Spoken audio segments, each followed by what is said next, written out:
All right, so something interesting today.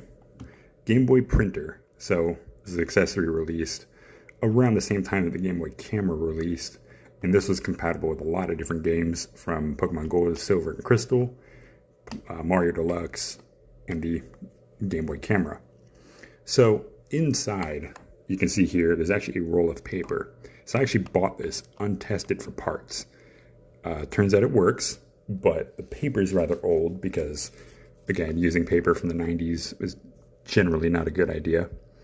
But it does print. It's very faint, very, very faint. But you can see it kind of says for alligator. It kind of has a little picture of him. So this is actually a thermal printer. So any thermal paper of this size will fit.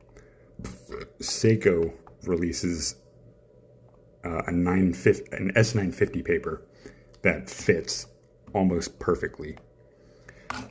Obviously, as you can see, there is where I actually got it from.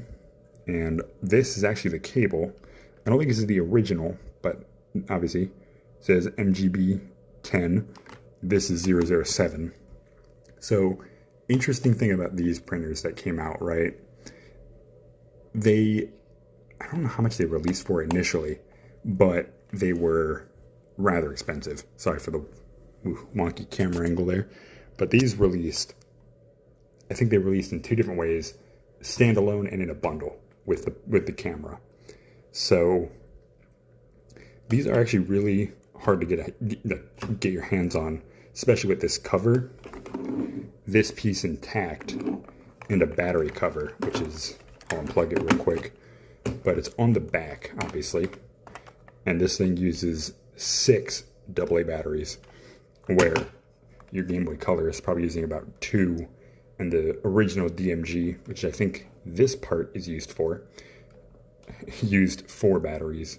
So obviously this paper is very aged. Now this paper, right, is very unique because it's just thermal paper, but it's also stickers. So basically you can peel off the back and you can, stick it to stuff, put it in a notebook, I guess.